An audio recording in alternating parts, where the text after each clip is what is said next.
नमस्कार विद्यार्थी मित्रांनो, शेतमाल प्रक्रिया या विषयातील प्रकरण 9 आहे मनुके, अनारदाना व चिंच पावडर। तर या प्रकारामध्ये आपण बघणार आहोत मनुके म्हणजे बेदाणा, अनारदाना व चिंच पावडर हे यांची प्रक्रिया कशी केली जाते, म्हणजेच हे कसे तयार केले जातात, यासाठी कुठले आपल्याला कच्चा माल लागतो, त्याची प्रोसिजर काय आहे, कुठल्या पद्धतीने, तसेच मनुके तयार करण्यासाठी अनारदाना आणि चिंच पावडर यासाठी कुठल्या ह्या ठराविक जाती आहेत आणि त्या ठराविक जातीपासून यांची प्रक्रिया ही कशी केली जाते याचा अभ्यास आपण या प्रकरणामध्ये करणार आहोत। तर त्या पहिले आपण याच्या अगोदर जे काही 8 प्रकरणं बघितले आहेत, या 8 प्रकरणावर आपण तुम्हाला सगळ्यांना असाइनमेंट हे दिलेले आहेत। तर या असाइनमेंट दिलेले आहेत, या असाइनमेंट तुम्ही ह्या वेळेच्या वेळेला ह्यात तयार करून ठेवलेल्या पाहिजेत। त्यासाठी तुम्हाला PDF स्वरूपात नोट्सही दिल्या जातील आणि जे काय आपले जे लेक्चर चालू आहेत यूट्यूबवर, या यूट्यूबचे लेक्चर आणि त्या PDF नोट्सच्या आधारावर तुम्ही जे काय असाइनमेंट दिले आहेत, या असाइनमेंट ह्या वेळेच्या वेळेला ह्या पूर्ण करून ठेवा। पहिला जो काय आपण बघणार आहोत तो पदार्थ आहे तो बेदाणे म्हणजे मनुका। तर मग आपल्या देशामध्ये द्राक्षाचे अनेक विकसित आणि संकरित वाण हे लागवडीखाली आहेत।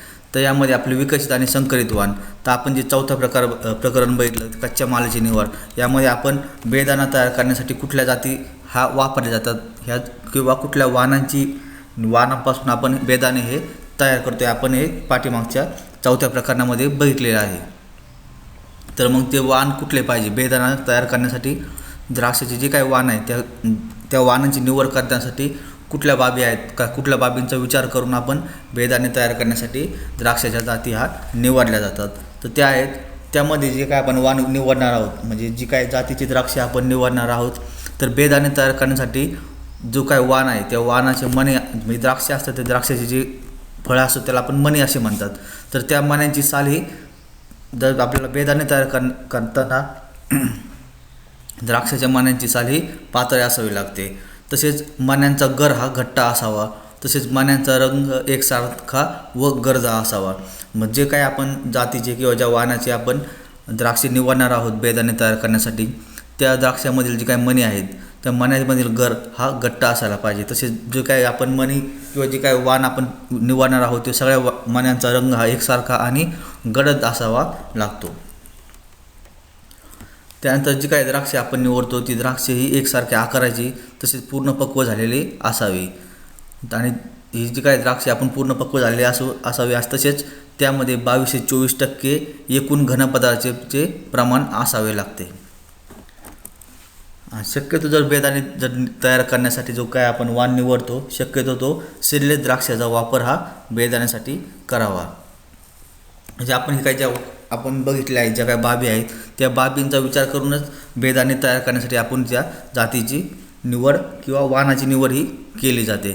शक्यतो बेदाणे तयार करण्यासाठी शिरलेस असे काही जे काही शिरलेस द्राक्षे आहेत, म्हणजे विदाऊट बिया म्हणजे विरहित द्राक्षाची जे काही वाण आपण सध्या आहेत, संकरित वाण आहेत लागवडीखाली, त्या वाणाची बेदाणे तयार करण्यासाठी ही निवड केली जाते। तर बेदाणे तयार करण्यासाठी मुख्यतः 2 पद्धती वापरतात किंवा 2 पद्धतींचा वापर करून हे बेदाणे तयार केले जातात। तर त्यामध्ये पहिली एक पद्धत आहे गोल्डन ब्लीच पद्धत आणि दुसरी आहे ऑस्ट्रेलियन डिपिंग ऑइल पद्धत। या 2 पद्धतींच्या सहाय्याने द्राक्षापासून बेदाणे हे तयार केले जातात। तर यामध्ये आपण जे काही पद्धती आहेत त्यातली आपण पहिली पद्धत बघू, गोल्डन ब्लीच। तर या गोल्डन ब्लीच पद्धतीमध्ये काय करतात, कशा पद्धतीने बेदाणे हे तयार करतात हे बघू। त्यामध्ये सर्वप्रथम काय करायचं, 0.2 ते 0.3% सोडियम हायड्रॉक्साईडचे हे द्रावण तयार करायचे।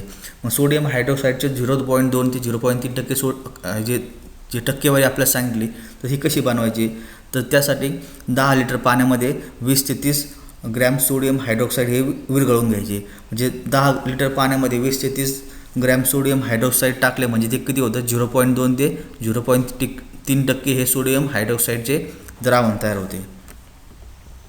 नंतर मग हे द्रावण तयार केल्यानंतर हे द्रावण उबट भांड्यात ठेवायचं आणि ते शेगडीवर मंद आचेवर 97 ते 100 डिग्री सेल्सिअस या तापमानापर्यंत त्याला गरम करायचं। म्हणजे आपण जे काही 0.2 ते 0.3% सोडियम हायड्रोक्साईडचे जे काही द्रावण आपण तयार केलं आहे, तर हे द्रावण 97 ते 100 डिग्री सेल्सिअस येईपर्यंत हे द्रावण उघड भांड्यात घेऊन ते उकळावायचं.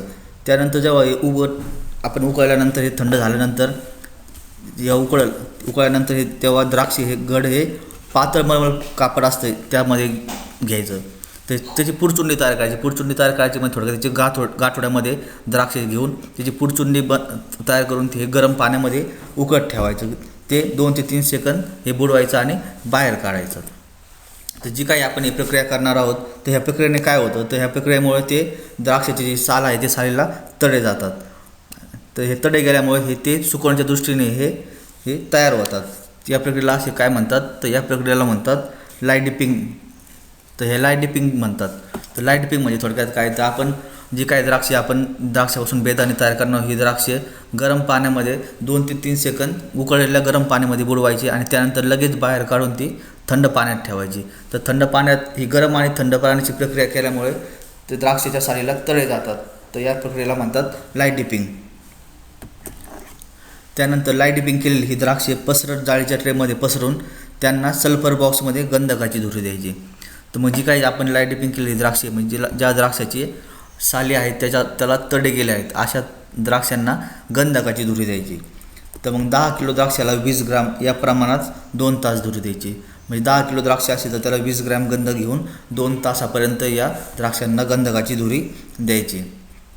तर मग गंधकाची धुरी देताना काय करायचं, तर गंधक हे निखाऱ्यावर टाकून किंवा थाळीमध्ये कापूस पसरून त्यावर गंधक टाकायचे. नंतर तू पेटून बॉक्समध्ये ठेवायचं. म्हणजे एक बॉक्समध्ये एक आपण लाईट डिपिंग केलेली द्राक्षे असतात ती ठेवायची आणि त्यानंतर त्या एका थाळीमध्ये किंवा एका प्लेटमध्ये कापूस टाकायचा आणि त्यामध्ये गंधक टाकून तो पेटवायचा आणि तो पेटवलेला गंधक हा बॉक्समध्ये ठेवायचा. याला काय म्हणतात, तर याला म्हणतात गंधकाची धुरी देणे.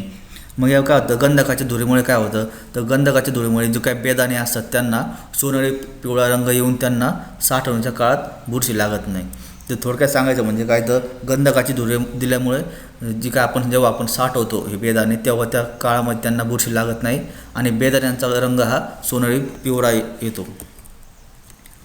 त्यानंतर गंधकाच्या धुरीनंतर ती सावलीत किंवा ड्रायरचा वापर करून जी काय बेदाणे आपण तयार केले ती सुकवून ठेवायची. सरासरी जर विचार केला तर 100 किलो उत्तम द्राक्षापासून 25 ते 30 किलो हे या पद्धतीने बेदाणे मिळत असतात. यानंतर दुसरा जो प्रकार आहे तो आहे ऑस्ट्रेलियन डिपिंग ऑइल पद्धत. तर यामध्ये काय करायचं, या पद्धतीमध्ये पण बेदाणे तयार करताना पक्व घडांची निवड करायची. म्हणजे काय पक्व झाले किंवा पिकलेले घड आहेत त्यांची निवड करायची आणि ती स्वच्छ पाण्याने ते घड धुवून घ्यायचे. त्यानंतर ही काही द्राक्षे आपण धुवून घेतलेली आहेत ती इथाईल ओलिएट आणि पोटॅशियम कार्बोनेट ही जो 2 द्रावण आहेत तर यामध्ये 4 ते 5 मिनटे ठेवायची. मग ही द्राक्ष इथाईल ओलिएट हे 20 ml प्रति लिटर आणि पोटॅशियम कार्बोनेट हे 2.4 ग्रॅम प्रति लिटर हे दोन्हीचं मिक्स करून हे यामध्ये ही जी काही द्राक्षाची घडे आहे ती 4 ते 5 मिनटं ठेवायची. त्यानंतर ही 4 ते 5 मिनटानंतर ही द्राक्षे द्रावणातून बाहेर काढायची आणि ही द्राक्षे ड्रायरमध्ये 55 ते 60 डिग्री सेल्सिअस तापमानाला किंवा सावलीत किंवा मग पंख्याखाली ही सुकवायची. हल्ली बहुतेक बेदाणे याच पद्धतीने तयार करतात. सध्याची बेदाणे तयार करण्यासाठी शक्यतो ऑस्ट्रेलियन डिपिंग ऑइल पद्धत हीच पद्धत वापरली जाते. तर या दोन्ही पद्धतीने तयार केलेले बेदाणे हे चांगल्या प्रतीचे असतात. बहुतेक बेदाणे हे ऑस्ट्रेलियन डिपिंग ऑइल पद्धतीनेच तयार केले जातात. मनुके हिरवट रंगाचे पाहिजे असल्यास त्याकरिता द्राक्षेसुद्धा म्हणजे आपण जर बेदाणे तयार करण्यासाठी द्राक्षे कसे वापरतो, जर आपण हिरव्या रंगाची द्राक्षे वापरली तर मनुके हे हिरवट रंगाचे तयार होतात. तर यानंतर आहे अनारदाना आणि अनार मनुका. अनारदाना हा प्रामुख्याने आंबट जातीच्या डाळिंबापासून तयार करतात. आपण प्रकरण 4 मध्ये बघितल्याप्रमाणे कच्चा माल निवडताना त्यामध्ये आपण बघितलं आहे डाळिंबापासून हा अनारदाना बनवतात. तर मग अनारदाना बनवण्यासाठी कुठल्या जाती वापरतात, त्यासाठी कुठल्या जातीची काय वैशिष्ट्य असावं, तर त्यासाठी डाळिंब हे आंबट जातीची पाहिजे. तर आपल्याकडे कसं आहे, तर आपल्याकडे कमी आंबट जातीची आणि गर्द लाल दाण्याची डाळिंबे उत्पादन होत असतं. सर्वसाधारणपणे गणेश ही काय डाळिंबाची जात आहे त्यापासून उत्तम प्रकारचा अनारदाना हा तयार करता येतो. तसेच मृदुला, आरक्ता, भगवा ह्या डाळिंबाच्या जाती या डाळिंबाच्या जाती गोड जाती आहेत. तर मग अशा गोड जातीपासून जर आपल्या अनादाना तयार करायचा असेल तर त्यांच्या बियामध्ये गोडीनुसार हे 4 ते 5% सायट्रिक आम्ल मिसळायचं. त्यामुळे काय होतं तर जी काय डाळिंबापासून जो आपल्याला अन्नदाणा बनायचा तो आंबटचा त्याला चव येईल. त्यानंतर मग जी काय डाळिंबे असतात ते डाळिंबाची बिये या सूर्यप्रकाश किंवा ड्रायरमध्ये 55 डिग्री सेल्सिअस तापमानाला सुकवून अन्नदाणा तयार करतात. तर मग अन्नदाणा तयार करण्यासाठी डाळिंबाची बिया काढून त्या ड्रायरमध्ये किंवा उन्हामध्ये किंवा पंख्याखाली 55 डिग्री सेल्सिअस तापमानाला सुकवून त्याचा अन्नदाणा तयार करतात. अन्नदाणा तयार झाल्यानंतर तो ताबडतोब वजन करून प्लॅस्टिक पिशव्यामध्ये भरून त्या हवाबंद केल्या जातात. साधारणपणे 1 किलो जर ताजी डाळिंब घेतले तर ताज्या डाळिंबाच्या दाण्यापासून आपल्याला 150 ग्रॅम अन्नदाणा हा तयार होत असतो. तसेच आपण जर ज्या गोड जाती बघितल्या तर गोड जाती कुठल्या मृदुला, आरक्ता, भगवा हे काही ज्या गोड जातीचे डाळिंब आहेत ह्या डाळिंबाच्या दाण्याला सायट्रिक ॲसिड जर नाही मिळालं म्हणजे आपण जे काय बघितलं गोड जातीचे जे डाळिंब आहेत त्यात सायट्रिक ॲसिड टाकून आपण अन्नदाणा तयार करतो. पण तसं न करता गोड जातीचे डाळिंब आहेत त्यात तसे जर ते दाणे सुकवले तर त्याला अनार मनुका असे म्हणतात. म्हणजे आंबट असतो तो अनारदाणा आणि गोड असतो तो अनार मनुका. तर हा अनार मनुका द्राक्षाच्या मनुक्याप्रमाणे थेट खाण्यास तसेच बेकरी पदार्थात, मिठाई, पान मसाला तसेच चिक्कीसारख्या पदार्थात हा अनार मनुका वापरता येतो. त्यानंतर आहे चिंच पावडर. तर आपण सुरुवातीला बघितलं चिंचेचा गर आणि कसा बनवायचा किंवा साठवायचा.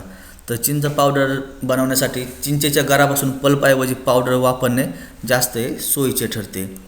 तर मग चिंच पावडर तयार करण्यासाठी काय पाहिजे तर चिंच पावडर तयार करण्यासाठी 1 किलो गरात 250 मिलीग्रॅम पोटॅशियम मेटाबाय सल्फाईडची प्रक्रिया देऊन ती ड्रायरमध्ये 55 डिग्री सेल्सिअस तापमानाला 24 तास ठेवायची.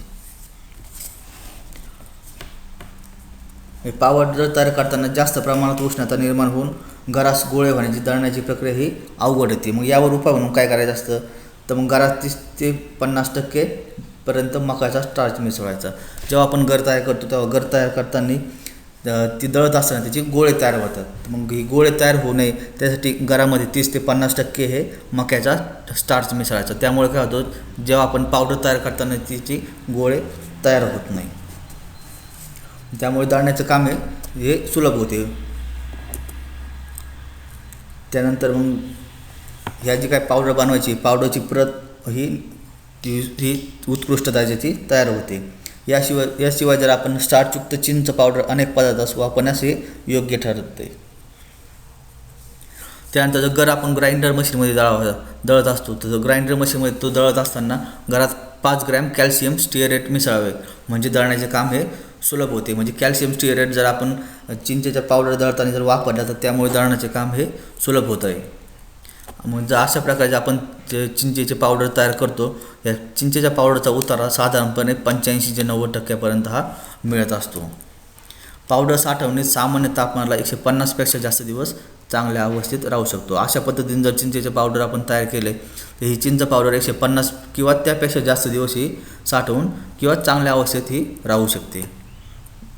धन्यवाद.